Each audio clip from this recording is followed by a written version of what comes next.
Okay, so just to pick up where we left off, the steps of the PBL step tool that were more difficult to apply to our case, or the cases that we were reviewing for our presentation. Those steps were step one, selected information, step five, discrimination, step six, isms, individual, institutional, and systematic, and step seven, ideology and manufactured reality. Step one being just for the simple fact that there is not a lot of good data on the number of cases in Canada and the number of parental leave, maternity leave, discrimination cases brought up in Canada. There are not a lot of them that are well documented. I'm sure we're both sure that there are many in this country. Um, we found cases in BC, Ontario, out east, I believe, in Newfoundland. Um, but many of them go undocumented, and many of them just reach internal settlements before ever reaching any kind of formal hearing. Um, Step five, discrimination. Um, Again, that kind of overlaps with the prejudices that we touched on.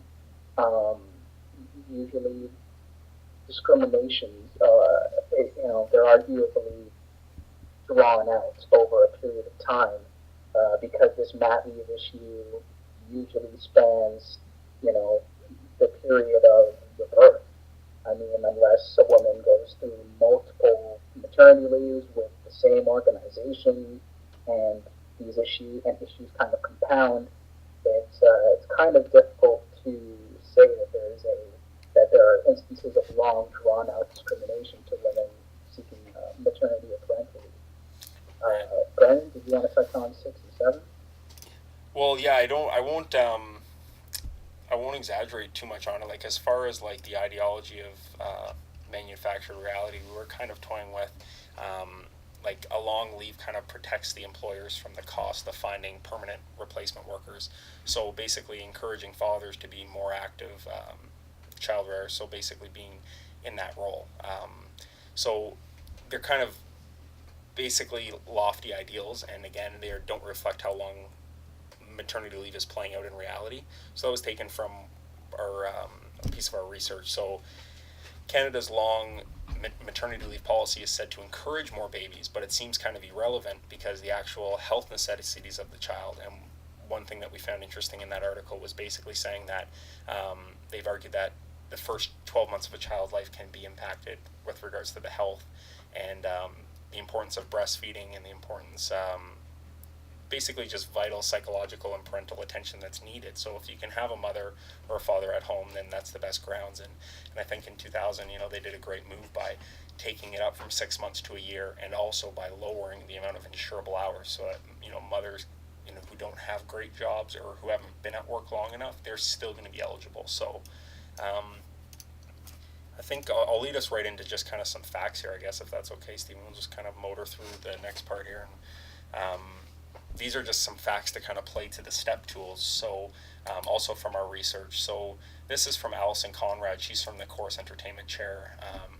And basically, women who go on maternity leave from a job where they are feeling plateaued, or they see fewer opportunities for growth and the development, they may use that time to search for another job. So that's kind of just like, it's no wonder that people reach these conclusions because, you know, most women actually, they don't go back to work. It is, a pretty alarming statistic. So we'll look at that in a second. So after all, taking care of your baby is compelling and important. So why would you want to go back to a job that isn't? Unless, of course, it is interesting. So, and that is very true. So in December 2000, increased parental leave benefits went from 10 to 35 weeks, which we were just stated, so increasing from the 6 months to a year. And we have a statistic here just showing that among mothers in 2001 who worked prior to the childbirth, 84% planned to return to work, and in 2001, 82% planned to return to work within 2 years. So it's kind of like the exact flip side of, you know, the prejudice that's at hand. So, did you want to bring us into our Ministry of Labor slide, Stephen? Just kind of stating the definitions that we uncovered through the maternity leave section. Oh, I yeah. think it's up at the top.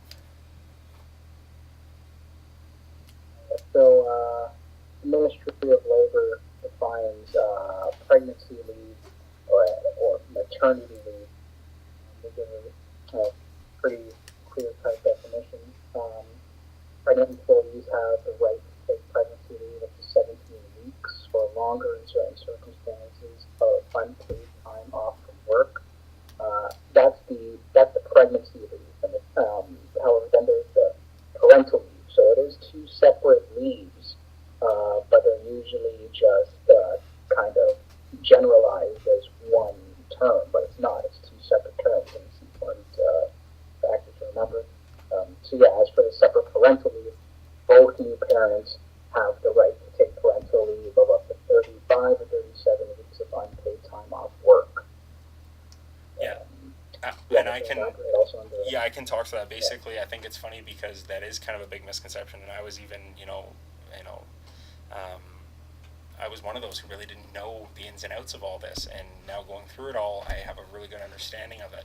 And it's just interesting to see that some parents might get, or mothers rather, would get the pregnancy leave, which is more related to the recovery of pregnancy and birth, but they might not be eligible for parental leave. So it's kind of or they might not want to take their parental leave because of a lot of underlying issues that we've kind of covered. So these next couple slides here, or this next slide, I should say, is kind of going to bring in where Stephen and myself's research led us. And the biggest part that we pulled from the Ministry of Labor is right here is the right to reinstatement. So this taken right from the basically the sum up of the entire maternity leave section. So it's funny because the entire um, government document basically ends with this. So the right to reinstatement. In most cases, an employee who takes pregnancy leave or parental leave is entitled to the same job the employee had before they leave began, or a comparable job, if the employee's old job no longer exists. So that said, Stephen, did you just kind of want to lead us in? Because this, although it's on a separate slide, this is literally the exact next running paragraphs. So, Stephen, if you wanted to cover the first one here, I guess. uh, yeah, so just to elaborate on these two parts here, in either case, the employee must be paid at least as much as he or she was earning before the leave.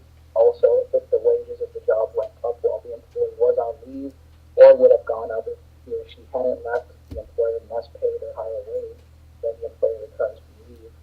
However, the exact flip side of what Brandon was just speaking to, the that more or less guarantee that an employee has to receive their job when they return, um, the exact opposite is present, where if an employer has dismissed an employee for legitimate reasons that are totally unrelated to the fact that the employee took a leave, the employer does not have to reinstate the employee.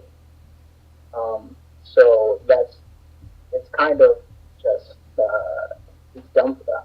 We were both dumbfounded by how the exact same document can have just the two polar opposite statements, saying that on one hand, an employee can rest assured that they can come back to work, but at the same time, the employer can rest assured that they can get rid of that employee and pretty much not have to face any kind of ramifications or pay any penalty. Yeah, we kind of consider this to be like the ultimate loophole. So Stephen and I kind of came to the conclusion that something has to be done.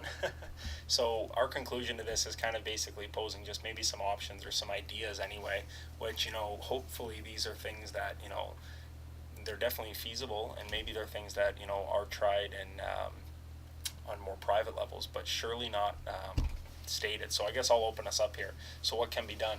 The first 90 days we have the picture of here. So something along the lines of, if any new hire, you have a 90-day probation, and although you're not a new hire returning to work, as far as your, getting up to speed, relearning systems, training, your drive at work, everything related to the job itself, maybe there should be something behind, basically showing that you're back and you're here and you want to be in the role you're in.